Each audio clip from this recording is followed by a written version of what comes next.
Yo, salut tout le monde, c'est Final Fight 4 à l'appareil, j'espère que vous allez bien. Aujourd'hui, on va se retrouver pour un tout nouveau bilan lecture manga et c'est vraiment un gros marathon lecture puisqu'en 3 semaines de ça, j'ai lu plus de 110 volumes. Donc vraiment un très gros marathon, je me suis vraiment fixé un gros objectif pour cette vidéo et j'ai réussi à le tenir puisque comme je vous l'ai dit, j'ai lu plus de 110 mangas, précisément en réalité 112 mangas. Donc on va un peu parler de tout ça et je vais faire quand même quelques petits avis sur les séries sans vous spoiler, mais essayer quand même de vous donner envie de découvrir certaines séries qui sont quand même des petites perles et certaines séries qui sont un peu moins bonnes, j'en parlerai également.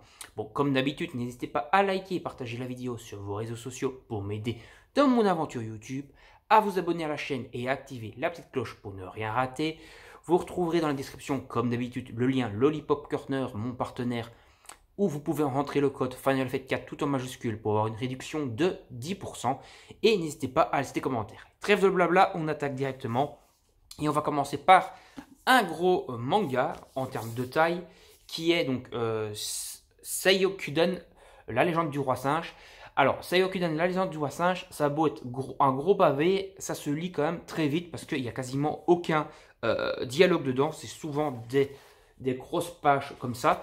Et le scénar est pas mauvais, ça suit entre guillemets la légende du roi singe, donc on va dire la ruée vers l'ouest ou un truc comme ça.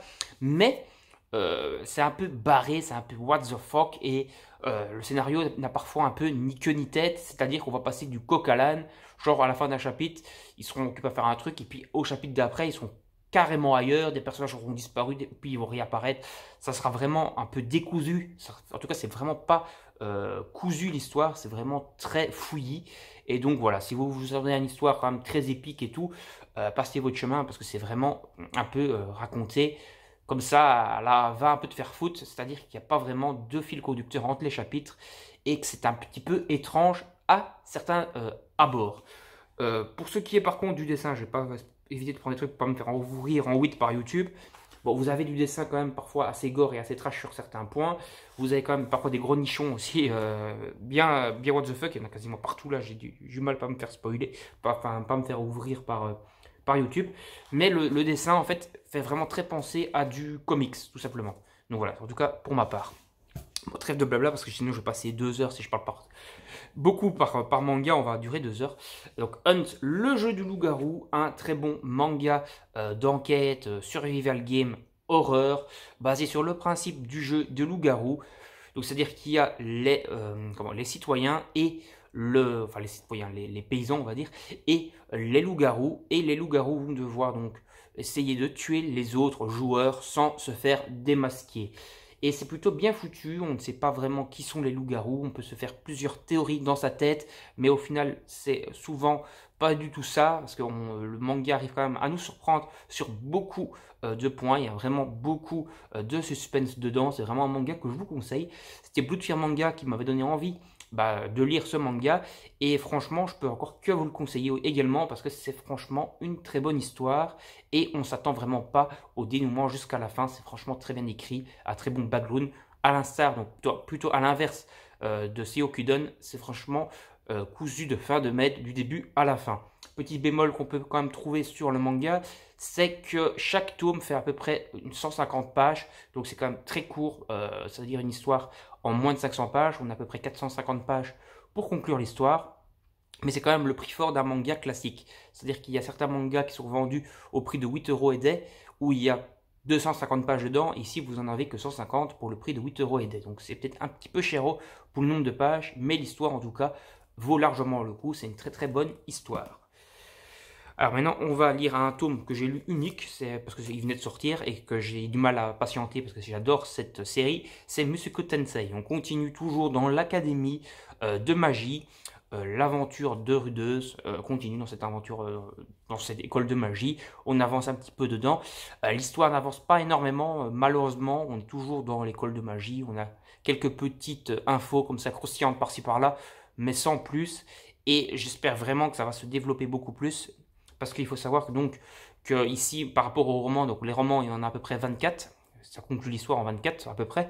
Mais ici, on est à peu près à peine à un tiers de l'histoire. Et donc, si on veut avoir tout le manga, il faudrait avoir 40 tomes. Et je sais que le manga ne se vend pas non plus comme des petits pains au Japon et chez nous. Donc j'espère qu'on aura la fin, quoi, et qu'on va pas avoir un truc bâclé, comme c'est le cas de notre série. Je vais vous montrer tout de suite, que j'ai lu et que j'ai aussi quand même apprécié. C'est Grand Crest War. Mais Grand Crest War est également un roman à la base en 10 volumes. Et ici, la série intégrale manga n'adapte que les 2 premiers volumes du roman, parce que ça n'a pas assez bien marché. Et j'espère qu'on n'aura pas le même cas pour Mushoku Tensei et qu'on aura tout le roman adapté en manga. Alors il faut savoir qu'il y a également un animé que j'ai pas encore commencé à regarder, mais qui adapte lui l'intégralité du roman, même s'il y a pas mal de changements par rapport au roman, alors qu'ici ça suivait assez fidèlement le roman. Et donc voilà, j'ai bien apprécié le manga Grand Crest War. Il y avait des combats, des batailles bien badass qui font un peu penser à du Game of Thrones, à du Kingdom, qui était franchement très stylé, beaucoup de stratégie et tout, et même de la magie, des démons, etc. Tout ce qu'il faut pour faire un grand manga de dark fantasy, de heroic fantasy. Mais malheureusement, comme je vous le dis, ça n'adapte que les 2 premiers roman, du roman, quoi, alors qu'il y en a 10 normalement. Et donc on reste un petit peu sur sa fin, la fin du 7e tome, justement, même si on a eu quelques bastons bien badass, quelques combats de magie bien, bien comme il faut, avec des pouvoirs de feu, de démons, de magie et tout un gros délire. Mais j'aurais voulu en voir plus. Mais en tout cas, j'ai quand même bien apprécié ma lecture et je peux que vous le conseiller parce que le manga est très bon. Il est d'ailleurs dessiné et donc scénarisé au niveau du manga en tout cas par Makoto Yutsuba. L'œuvre originale c'est Ryo Mizuno, donc le roman, et on a pour le caractère design en tout cas des jaquettes Miyu. Voilà donc, mais il faut savoir en fait que Makoto Yutsuba, celui-ci est son premier vrai manga, véritable manga, parce que sinon il avait fait du hentai.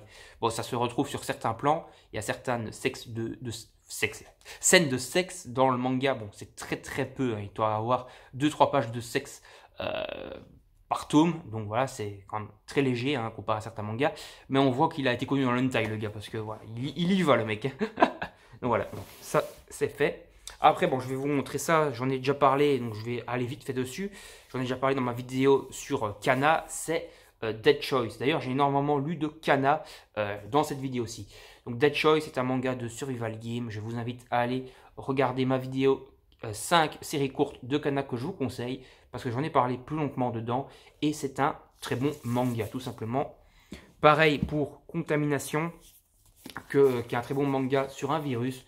Voilà, on est vraiment dans l'ère du temps avec le coronavirus, et là on reste dans cette ère-là, avec sauf que c'est un virus variant de la peste dedans. Mais bon, j'en ai déjà parlé plus en détail dans ma vidéo sur les séries courtes de Kana, donc je vous invite à aller la voir si vous voulez plus de détails. Ça va éviter de revenir 45 fois sur le même truc. Alors je me suis relu également chez Kana, c'est un manga que j'avais lu il y a déjà quelques mois, voire quelques années.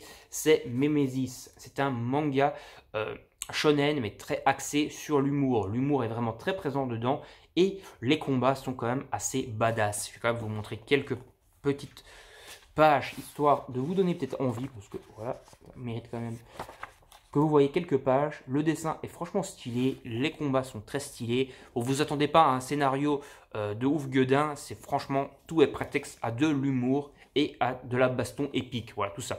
En gros, ils vont parfois se friter pour des raisons complètement débiles.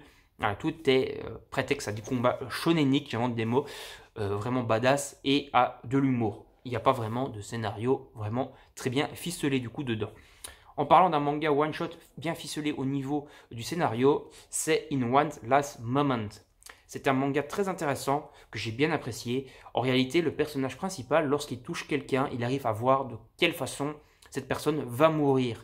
S'il empêche la personne de mourir, la mort se venge sur lui en lui faisant des problèmes au niveau du corps. Par exemple, sa main se noircit, il a des douleurs, etc. Et la mort va essayer, un peu comme dans Destination Finale, les films, de poursuivre la victime qui a échappé à la mort grâce à l'intervention du héros. Et il va quand même essayer de la tuer par X ou X raison. Mais c'est très intéressant, il y a plusieurs personnes qui ont ce genre de pouvoir et tout, qui se relient, qui essayent d'aider des personnes, de retarder la mort d'autres personnes et tout. Voilà, je ne vais pas vous spoiler, mais c'est un manga que j'ai vraiment bien apprécié au niveau de la lecture. Un bon one-shot, quoi. Alors ici, un manga que j'ai lu vraiment très rapidement, hein, les 8 tomes, je les ai enchaînés en 2-3 heures max.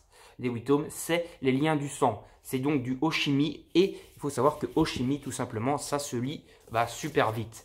Alors c'est un manga quand même assez malsain, avec une relation un peu toxique entre la mère et son fils, donc une relation très toxique, à la limite de l'inceste, sans rentrer dans l'inceste, mais on n'en est pas loin, en tout cas une mère surprotecteur qui est prête à faire les pires saloperies pour son fils et les pires saloperies par rapport à elle-même. Beaucoup de sujets qui sont traités dedans. On a le sujet du bégaiement, dont Oshimi est assez friand, puisqu'il a même fait un one-shot qui était écrit, qui était vraiment basé là-dessus. C'était, je crois, Shino ne sait pas prononcer son nom, ne sait pas dire son nom, parce qu'il faut savoir que Oshimi a en fait souffert de bégaiement dans sa jeunesse, et donc c'est un sujet qu'il connaît très particulièrement. Je vais vous montrer deux, trois plans, voilà, du dessin de Oshimi, qui est franchement très bon, même s'il y a certains passages où on voit quand même carrément qu'ils ont des têtes bien flippantes dans l'œuvre. Alors, il y a le manga n'est pas beaucoup, il n'y a pas beaucoup de dialogue dedans, et c'est pour ça que ça se lit très vite, et parfois tu vas avoir beaucoup de double pages, etc. Donc en gros, en 15-20 minutes, un manga des liens du sang se fait engloutir. C'est un peu pareil pour toutes les œuvres, je crois, de Oshimi. Par exemple, Shino ne peut pas dire son nom, je l'avais lu en, je crois, 15 minutes aussi, ça se lit super vite. Les liens du sang et toutes les œuvres en général de Oshimi, qui est un auteur quand même très connu. Pour en revenir à un autre manga donc, que j'ai relu pour la vidéo 5 mangas sur Kana, c'est Arcanium. Encore une fois, je vous invite à aller voir la vidéo 5 mangas courts de Kana que je vous conseille. Voilà, pour pouvoir avoir un avis un peu plus poussé sur le manga qui est Arcanium et qui est un bon manga de science-fiction tout simplement. Je me suis continué, c'était par rapport donc à le bilan lecture précédent, je me suis continué les Yu-Gi-Oh! Donc les Yu-Gi-Oh! GX ici en l'occurrence. Yu-Gi-Oh! GX, on entre dans l'arc vraiment principal, on va dire les deux premiers tomes étaient un peu une grosse intro avec un peu d'autres arcs et après on va rentrer dans le gros arc principal qui est basé sur un nouveau gros méchant qui va utiliser les pouvoirs des ombres pour faire des combats. Voilà, c'est un peu comme on a eu dans les Yu-Gi-Oh! Classiques, c'est-à-dire il y avait des gros méchants qui utilisaient des pouvoirs des ombres, genre Pegasus ou encore Marek, a fortiori plus Marek, voire même Bakura qui utilisait donc les jeux des ombres pour pouvoir voler des âmes, etc. Et ici c'est un gros méchant antique qui date de nouveau de l'époque du pharaon qui a pris possession de quelqu'un, d'un archéologue. Voilà, parce qu'il était piégé dans une pyramide, il a pris possession d'un archéologue et il veut se venger, entre guillemets, des humains, etc., qu'il avait enfermés dans cette pyramide. Voilà, donc un gros méchant à la Bakura, à la Marek, à la Pegasus, comme on a eu dans le Yu-Gi-Oh! Classique. Et c'est un bon méchant, il a assez bien retranscrit, plutôt pas mal, voilà. Il prend possession de quelqu'un, et voilà, cette personne, du coup, va être possédée, va un peu se servir de ses propres enfants, etc., pour un peu arriver à ses fins. Et c'est franchement très intéressant, j'ai vraiment kiffé la lecture de Yu-Gi-Oh! GX. Voilà, beaucoup de personnes disent que c'est très enfantin et tout, maintenant c'est au même niveau pour moi que le Yu-Gi-Oh! Classique, c'est un très bon manga. Après, j'ai enchaîné, enfin j'ai lu du Demon Slayer. Bon, ils sont dans le désordre ici parce que je les ai pas rangés comme un gogol. Donc maintenant, j'ai lu jusqu'au tome 6 de Demon Slayer. Et comme en fait, la hype a bien augmenté depuis, en tout cas, le début de... D'ailleurs, je suis enchaîné parce que j'ai jusqu'au tome 12 maintenant. Mais lorsque je vous avais fait la vidéo plutôt... Je découvre enfin Demon Slayer où j'avais lu que le premier tome, où j'avais été plutôt mitigé. Ici, j'ai franchement bien apprécié. Et il faut bien avouer que ça devient de mieux en mieux. Et que le grand méchant et que les lunes inférieures et supérieures, plutôt les lunes supérieures, parce que je ne vais pas vous spoiler ce qui est arrivé aux lunes inférieures dans le tome 5 ou 6. Mais voilà, vous comprendrez pourquoi lorsque vous le lirez, si vous n'avez toujours pas lu. Et ceux qui ont déjà lu, vous savez de quoi je parle. Ben voilà, les lunes supérieures, ça a l'air d'être bien badass. Les piliers, franchement, ils sont badass de badass. Et ça commence franchement à donner une bonne grosse hype et une bonne grosse claque. Et le dessin commence à s'améliorer, même si pour l'instant, je ne suis pas encore complètement fou du dessin, mais je sens que ça s'améliore. Un peu comme c'était le cas avec Yu-Gi-Oh! Le dessin n'était pas terrible au début, puis ça s'est beaucoup amélioré. Et ici, je sens qu'on va partir franchement sur du dessin de malade vers la fin, à mon avis. En tout cas, je l'espère. Mais pour l'instant, je suis beaucoup plus hypé. J'avais mis 8 sur 10 pour le début et j'avais mis 10 sur 10 à Kingdom. Moi, par rapport au dessin, je mettrais toujours un tout petit bémol, donc je mettrais 9,5 sur 10. Mais franchement, ça vaut largement le coup. Sur Demon Slayer, je comprends pourquoi il y a une aussi grosse hype. Alors maintenant, on va passer à Black Bullet, que j'avais relu pour faire ma vidéo par rapport à l'animé, et où j'avais vu l'animé également de Black Bullet. Bon, vidéo qui a fait un petit beat, hein, ça n'a pas fait beaucoup de vues, mais bon, c'est pas trop grave. J'aime bien quand même vous partager ma passion, même s'il y a certaines vidéos qui vous plaisent un peu moins. Je suis quand même content d'en avoir parlé. Et donc Black Bullet, au niveau du manga, le manga, donc les 4 tomes, adapte en fait les 4 premiers épisodes de l'animé, animé qui fait 13 épisodes, donc voilà, ça adapte pas grand chose, mais c'est quand même déjà bien fait, ça suit fidèlement l'animé, ou l'animé suit fidèlement le manga. Je ne sais pas lequel de la poule ou de l'œuf est arrivé en premier, mais c'est très bon, les combats sont bien badass, les monstres sont donc putain, je reviens plus sur le nom. Oh, je reviens plus sur le nom, c'est pas grave. Bon, en tout cas, les monstres qui ressemblent vraiment à des holos sont vraiment très stylés, très badass et font quand même flipper sur certains moments. Les stratégies pour les tuer sont toujours bien foutues, même dans les 4 tomes du manga, donc qui adaptent les 4 premiers épisodes de l'anime. C'est franchement un manga très stylé que je vous invite à aller voir. Et si vous voulez avoir plus de détails, encore une fois, allez voir ma vidéo dédiée à Black Bullet. Alors après, encore une fois, un manga que j'ai lu ou relu plutôt pour faire ma vidéo 5 mangas que je vous conseille de Kana, 5 mangas courts, c'est Raisei Louis, un excellent heroic fantasy en 3 tomes. Donc encore une fois, je vous invite à aller voir la vidéo 5 mangas conseillés, 5 séries courtes conseillées sur Kana pour avoir plus de détails sur la série Raisei Louis. Je pense que j'aurais mis le lien de cette vidéo dans la description de la vidéo, comme ça vous n'aurez pas trop à chercher pour retrouver la vidéo tout simplement. Encore une fois, on reste dans la même veine, c'est-à-dire vidéo, enfin manga que j'ai relu pour la vidéo 5 mangas conseillés sur Kana. Si vous entendez un chat, c'est normal, hein, comme d'habitude dans mes vidéos. C'est le petit Muffins qui est occupé à pleurnicher. Donc, un petit manga sur les échecs. Encore une fois, si vous voulez plus de détails, n'hésitez pas à aller voir ma vidéo 5 séries courtes conseillées de Kana. Hop. Après, j'ai lu un manga, enfin relu, parce que je l'avais lu il y a à peu près 2-3 ans. Et j'ai bien apprécié, et donc je suis content de l'avoir relu et redécouvert, c'est Grim Reaper. Grim Reaper est un excellent manga de dark fantasy ou heroic fantasy, franchement très stylé. En gros, il y a un roi démon qui s'empare de l'âme d'humains, il utilise ces humains comme espèce de zombies qui deviennent sa propre armée.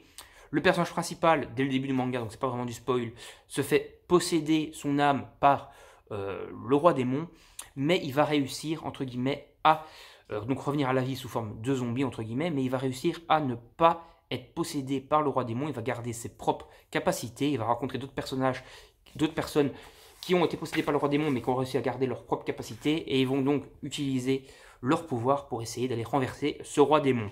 Et c'est très intéressant, c'est très stylé, les combats sont badass, le roi démon est vraiment assez cool. Franchement, c'est un manga Grim Reaper que je vous invite à découvrir si vous n'avez pas encore découvert. C'est un manga donc en 6 volumes. Chaque tome fait à peu près 175 pages, sauf le dernier qui fait quasiment 300 pages et qui conclut l'histoire de façon très satisfaisante. Voilà. Donc c'est franchement un très bon manga de dark fantasy, heroic fantasy, que je vous invite à découvrir si ce n'est pas encore le cas. Maintenant, on va passer à un manga plus shonen, d'enquête policière, on va dire, c'est Moriarty. On est du côté, cette fois, des méchants. On va suivre Moriarty, qui est le grand rival de Sherlock Holmes. Sherlock Holmes sera présent dans le manga, mais nous, on sera du côté du plus méchant, c'est-à-dire Moriarty. Même si Moriarty est en réalité un gentil, on va dire. C'est-à-dire c'est un peu un anti-héros. Il va, entre guillemets, essayer à sa manière de faire vivre la justice, sa propre justice. Et pour ça, il ne va pas hésiter à tuer les criminels et à essayer de tuer des nobles qui font souffrir le bas peuple. Donc voilà, donc c'est très sympa, c'est franchement un bon manga de dark fantasy, non, de dark Kana, voilà. Mais c'est donc, ça se passe à l'époque, je ne sais plus exactement quand, au 19e siècle, voilà, dans l'Empire britannique. On va suivre les aventures de Moriarty, le grand rival, entre guillemets, de Sherlock Holmes, puisque Sherlock Holmes veut faire la même chose que lui, mais lui sans tuer personne. Alors que Moriarty, il veut la justice, mais en tuant un maximum de personnes. C'est-à-dire, si tu es coupable, tu meurs. Si tu es un noble qui fait souffrir le bas peuple, tu meurs, etc. Et c'est franchement très bien foutu, avec un dessin aux petits oignons vraiment excellent, qui est franchement vraiment très très beau. Et je vous invite franchement à découvrir l'œuvre, que ce soit pour le scénario ou tout simplement, j'ai tout mélangé, ou pour le dessin. Voilà, tout vaut le coup dans Moriarty, qui est franchement un excellent manga. J'ai pris un grand plaisir à le lire. Par contre, ça se lit pas de non plus super rapidement, parce qu'il y a quand même pas mal de dialogues et d'explications des plans de Moriarty et tout, qui sont un peu plus développés, et donc ça se lit pas en 2 secondes, comme c'est le cas des Liens du sang. Alors après, bon, bien sûr, ça vous le savez, les Kingdoms, pour avoir mon avis un peu plus global, je vous invite à aller lire tout simplement, regarder la vidéo Je découvre enfin Kingdom, où j'en ai parlé plus en détail de ces 2 premiers tomes. Je n'ai pas encore lu la suite, parce qu'en fait, on a fait, moi, ma copine, l'abonnement Méan, et donc on va recevoir en fait 4 tomes en juin, et donc on va recevoir le tome 3 à 6 en juin seulement, donc on ne pourra pas lire la suite avant ce moment-là. Voilà, mais bon, on aura les box Kingdom et tout, donc c'est sympa de les avoir, et donc il faut être patient pour pouvoir lire la suite, même si j'ai envie de connaître la suite impatiemment. Donc voilà, je suis content, et c'était franchement une très bonne lecture, bien entendu. Après, une grosse lecture encore que je me suis fait ici, c'est l'intégrale actuellement sortie des Beth. Donc, Beth Vandelbuster. Donc, Beth Vandelbuster, on va suivre les aventures de Beth, qui veut donc, son rêve, c'est de devenir un Buster. Buster, un Vandelbuster, c'est-à-dire un chasseur de démons. Il faut dire en fait que dans ce monde, on vit à ce qu'on appelle le siècle obscur. Et ce sont en fait les Vandels qui sont un peu des rois démons qui ont initié ce règne obscur. Ces rois démons vont donc un peu faire souffrir les humains, un peu faire souffrir le monde entier en se servant donc de monstres, etc. pour un peu créer leur univers diabolique qu'ils veulent. Ils veulent un peu faire l'enfer sur Terre parce que c'est ce qu'ils aiment, c'est des démons. Et donc pour eux, le paradis, c'est l'enfer. Voilà, un peu comme c'est le cas dans Dragon Ball où Dabra, c'est le roi des démons. Et donc il l'a envoyé au paradis parce que pour lui, l'enfer, il l'aura adoré. Donc il l'a envoyé au paradis lorsqu'il meurt. Voilà, c'est un peu le même délire. C'est donc des démons, des rois démons qui veulent créer tout simplement l'enfer sur Terre.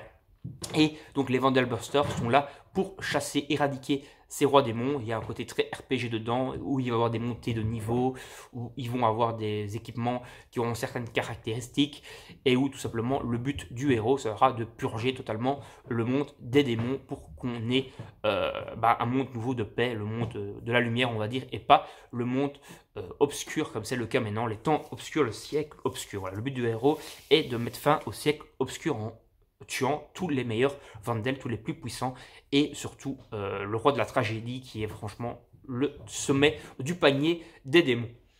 Et maintenant on va passer au plus gros truc que j'ai lu, une grosse série que je redécouvre avec plaisir. Ça fait facilement 3 ans que j'ai plus lu. J'avais fait une vidéo d'ailleurs il y a quelques années pour parler un peu de toute la série, mais si je suis occupé à me les rebouffer, c'est les Fairy Tail. Donc Fairy Tail de 1 à 24. Donc alors, j'ai lu Fairy Tail de 1 à 24, donc je vais prendre celui qui est le plus facile à prendre, pas tous la gueule, c'est le tome 24. Donc en fait, j'ai lu un bon paquet d'arcs, parce qu'il faut savoir que donc, ici on a à peu près une dizaine d'arcs, après ça sera des arcs beaucoup plus gros, mais là on avait des arcs parfois de 1 tome, de 2 tomes, de 3 tomes, de 4-5 tomes, voilà, et le dernier tome, le dernier arc que j'ai lu en tout cas, est l'arc Edolas, qui se finit dans le tome 24, et on commence l'arc de l'examen, pour devenir mage de classe S dans ce tome-là, qui va s'enchaîner après tome 25-26 jusqu'à plus que 30, je pense.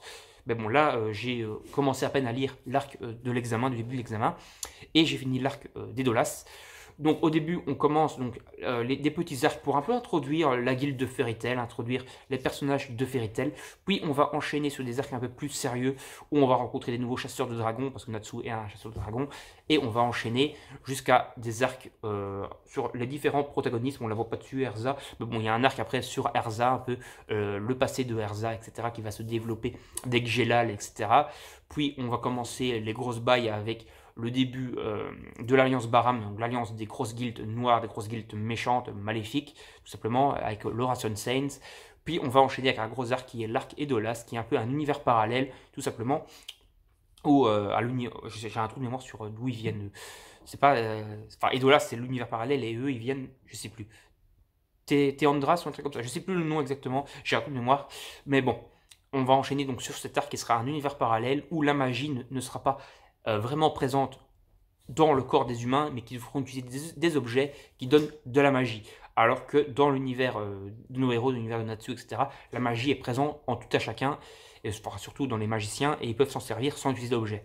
À Edolas, ils n'ont pas de magie, mais ils utilisent des objets pour utiliser de la magie. Et là, il va y avoir donc tout un combat pour renverser le roi de ce monde qui veut s'emparer de la magie de l'univers parallèle, de l'univers de Natsu, etc., en essayant un peu de tuer tous les mages, en les transformant en lacryma et tout ça. Bon, je ne vais pas vraiment vous spoiler plus, parce que j'ai déjà fait un peu de spoil là vite fait, mais c'est franchement un manga quand même que je vous conseille. Et j'ai quand même une grosse préférence, personnellement, pour le manga que l'animé, parce que tout simplement dans le manga il n'y a pas de son, parce que je trouve quand même que Natsu est un peu trop gueulard dans franchement, dans l'animé. L'animé est bien, l'animé j'aime bien aussi, je kiffe, j'ai même les box DVD collector de l'animé. Mais je trouve qu'il Natsu, le personnage principal, quoi, est un petit peu trop gueulard. Bon, après, je vous parle de Natsu, je pense que tout le monde connaît Natsu, hein, le petit Gus aux cheveux, aux cheveux roses qu'il y a ici. Franchement, encore une bonne petite pépite de Hiro Mashima, même si j'ai quand même une préférence pour Eden Zero. D'ailleurs, je pense que je vais me rebouffer les Eden Zero incessamment sous peu, parce que j'ai franchement déjà apprécié la lecture. Donc, on va s'arrêter ici avec la lecture des 24 tomes de Fairy Tail. Et donc au total, on stoppe cette vidéo ici avec les 112 mangas que j'ai lus en 3 semaines. Donc franchement, énorme marathon lecture. Je pense que la prochaine vidéo de juin, j'aurai un peu moins de temps de lire. Donc vous aurez peut-être pas une vidéo qui va dépasser le record. Donc voilà, ici on est, la vidéo précédente c'était 100 mangas, ici c'est 110 mangas. Je pense que j'aurai pas 120 mangas pour la prochaine. J'ai quand même essayé d'en lire une 80 à peu près, histoire de faire quand même une vidéo assez conséquente et pouvoir vous parler quand même de pas mal de séries. J'espère en tout cas que la vidéo vous aura plu. N'hésitez pas à vous abonner à la chaîne et à activer la petite cloche pour ne rien manquer des prochaines vidéos. À liker et partager la vidéo sur vos réseaux sociaux pour m'aider dans mon aventure YouTube et à laisser des commentaires pour donner votre avis tout simplement sur mes lectures. Si vous trouvez que c'est des bonnes lectures ou pas. J'ai plus de souffle. Allez, on va s'arrêter là. Salut tout le monde, à la prochaine. Bye bye.